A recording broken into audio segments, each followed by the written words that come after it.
What's up guys, Luke here from Luke's Points and Miles, and today I'm going off the regular content of specific points, miles, and credit cards, and we're going to talk more about a conceptual topic. And that topic is your credit card why. We all have different reasons, and today I want to explore those reasons and maybe talk a little bit about how we can recognize our why so we can work towards our specific or maybe non-specific goals. I've often spoken about why I'm in the credit card game, and if you haven't heard, I'll repeat myself. Sort of my top 3 reasons why I'm in this game and how I progress towards things. Number 1 is my son. I have a 6-year-old boy, and travel is an integral part of raising a boy. We all face our own challenges growing up, and regardless of what they are, seeing and experiencing different ways of life, different people and different cultures can not only help one appreciate where they come from, but also see there are many different perspectives in this life. So I use travel to help raise a more well-rounded man. Second is I use these points to keep my marriage afloat. I'm kind of joking, but traveling as a couple and treating my wife to some really cool experiences certainly helps. And one of the coolest things you can do for other people is to give them the gift of travel and experience. Third, and I'm not ashamed to say, and certainly not least, are my selfish reasons. I still want to travel the globe and see different things. I want to wander. I want to see everything I can before I turn to dust. And to add to that bit of selfishness, I want to wander in style like a big shot sometimes. A healthy amount of my points and miles will go towards me riding in the front of the plane and staying at full service hotels in amazing countries. Hey, I have to progress, grow, and learn if I'm going to continue helping others, right? I might as well progress at the Ritz-Carlton. So maybe not the most noble thing in the world, but for now, this is my why, and I strategize to make these goals happen. Today, I want to talk about your why, and we'll talk about some examples. It'll be a fun video. After you watch the video, comment below on your why. But first, if you are new here, I talk about credit cards, points, miles, cashback, and travel. If you're into that, subscribe to the channel. And if you get any entertainment from this discussion, slap that like button for me and the YouTube algorithm.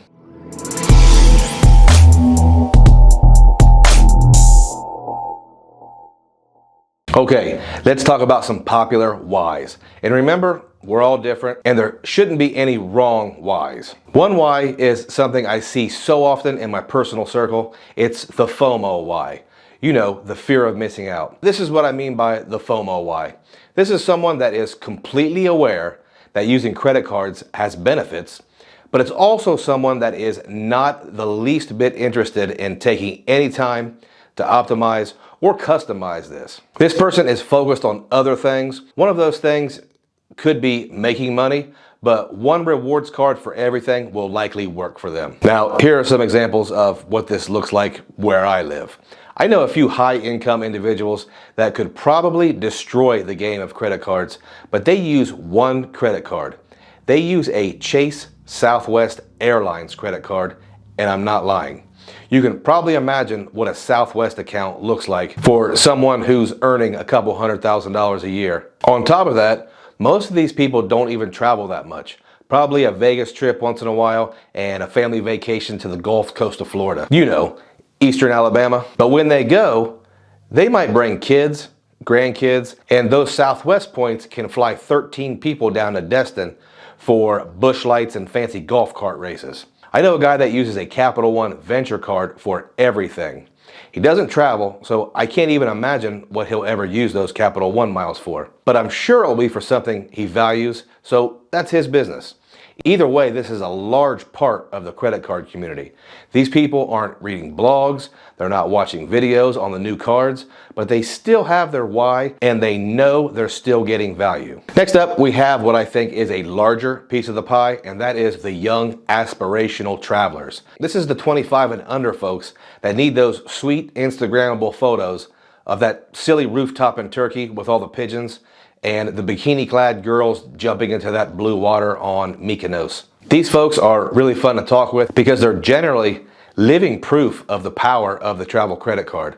You'll see them snowboarding in Japan and then staying a few weeks in Bali. I have to admit, I'm probably a little jealous of these folks because I think they're doing really great stuff with the current opportunities for young people these days. You guys keep killing it. This next group I have a ton of respect for, and that's the net worth crowd. Their why is the almighty dollar bill, and there is no shame in their game. Whatever you want to do, it requires some shekels or some cold hard cash, and they know how to get it.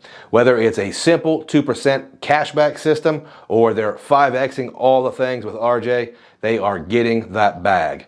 Most of these folks don't even travel. They don't have any interest in traveling, so they're not wasting their time with airline miles or hotel points. I truly believe a good percentage of these folks are on their way to wealth in some form or another, because it starts with credit cards and then it dominoes into business plans and leveraging lines of credit and all that good stuff. It takes money sometimes for tuition, training, investing, or maybe just paying down their debts. This is a very direct why, and I think a lot of us can relate to it. Another category of why consists of modern day moms and dads. Travel is part of raising kids, and there is always the infamous family vacation.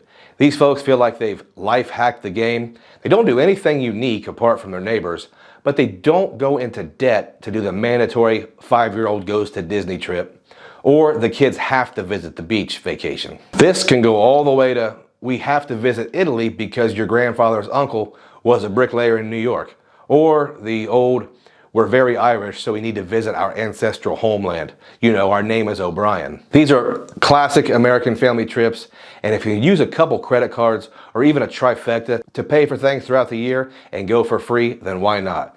This is likely a place where a lot of us started, and it's a great why, all jokes aside. We also have a why that some of us have had at one point in time, and it's a credit building why or a personal finance why. This is the part of the journey where maybe we made a few mistakes and we're taking the initiative to get back on track. So we're applying for a secured credit card that has some type of rewards. Being part of this credit card community is beneficial to these people because they can generally get positive reinforcement and some genuine help towards their goals. It's also important that as we grow as people, our whys will likely change over time. I'm completely okay with a 48-year-old digital nomad working off a laptop in a cafe in Amsterdam, just like it's okay for a 21-year-old single mom to be earning hotel points because she's bound and determined to drive her boys to the beach in a couple years when they're old enough to enjoy it. And don't get down on the 50-year-old divorced dad that's calling the reconsideration line at Discover to get approved for that Discover It secured card. We do a great job, at least on YouTube, helping each other out, and that's one reason why it's fun to be part of this community. There is no wrong or right about how you play the credit card game. I encourage everyone to find a blog or two and multiple creators that you can follow to help you along your journey. There's no reason not to. Oh, and if you want to meet some of these creators, consider coming to our Points and Miles creator meet and greet in Las Vegas, Nevada on September 2nd, 2023. Subscribe to my channel for updated information. In summary, find your why and build your system. There's no hurry. There will likely be some missteps.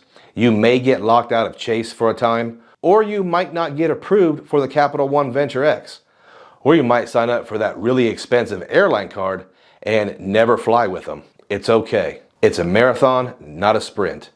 This is a very cool game, and it enriches our lives and our families' lives. So stay disciplined, grow, and improve. And that's it for me, guys, and I want to thank everyone that watches this video.